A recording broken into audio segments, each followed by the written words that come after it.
সত্য পথের সৈনিক যারা তাদের নেই কোনো ভয়। সত্য পথের সৈনিক যারা তাদের নেই পরাজয়। আমার প্রিয় ভাই, আল্লাহ তোমাকে সত্যপথের দিশা দিয়েছেন। এটা তোমার প্রতি মহান রবের অনেক বড় অনুগ্রহ। এখন তোমার জন্য আবশ্যক হচ্ছে তুমি সত্য পথে অটল অবিচল থাকবে, কেননা এই পথে তোমার সামনে অনেক বাধা বিপত্তি আসবে। তোমাকে পার হতে হবে বহু প্রতিকূলতার পাহাড়। সব কিছু ডিঙিয়ে সত্যকে আঁকড়ে ধরেই তোমাকে এগিয়ে যেতে হবে সম্মুখ পানে।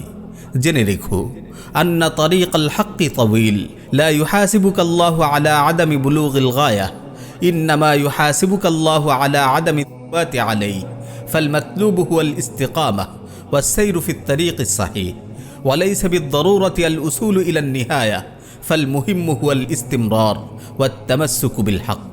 নিশ্চয়ই সত্যের পথ অনেক দীর্ঘ। আল্লাহ তোমার কাছে এর গন্তব্যে পৌঁছতে না পারার হিসাব নেবেন না, তবে সত্য পথে তোমার অটল অবিচল না থাকার হিসাব অবশ্যই তিনি নেবেন। সুতরাং সত্যের উপর অবিচলতাই কাম্য। সঠিক পথেই তোমাকে চলতে হবে। এর শেষ প্রান্তে পৌঁছা জরুরি নয়, বস্তুত গুরুত্বপূর্ণ হলো ধারাবাহিকতা রক্ষা করা ও সত্যকে আঁকড়ে ধরা। প্রিয় ভাই, সত্য পথে তোমার প্রচেষ্টার ফলাফল একদিন সুনিশ্চিত আসবে। হয়তো তোমার সৌভাগ্য হবে তা দুনিয়াতে প্রত্যক্ষ করার, কিংবা এর আগেই হয়তো তুমি দুনিয়া থেকে বিদায় নেবে। ফলাফল কেমন হবে, কখন হবে, এটা তোমার দেখার বিষয় না। তোমার কাজ সত্য পথে অটল অবিচল থেকে দিনই কর্তব্যগুলো যথাযথভাবে পালন করা।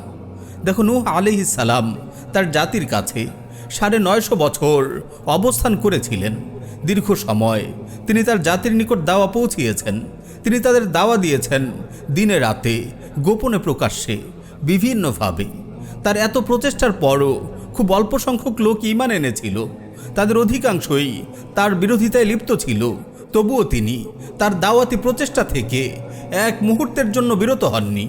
প্রিয় ভাই, আজ হয়তো অনেকেই তোমার দাওয়াকে প্রত্যাখ্যান করছে, তোমাকে নিয়ে উপহাস করছে। এসব নিয়ে তুমি মোটেও ভেবো না। বিদ্রুপকারীদের বিদ্রুপের বাণ দেখে তুমি ভেঙে পড়ো না, বরং তুমি আনন্দিত হও যে তুমি সত্যের উপর আছো, সত্যের দিকেই মানুষকে ডাকছো। নিশ্চয়ই তোমার রব তোমার এই অবিচলতার যথাযথ প্রতিদান দেবেন। সত্যবাদীদের সাথেই তিনি তোমাকে জান্নাতে প্রবেশ করাবেন। নিশ্চয়ই তোমার রব তোমার এই অবিচলতার যথাযথ প্রতিদান দেবেন। সত্যবাদীদের সাথেই তিনি তোমাকে জান্নাতে প্রবেশ করাবেন।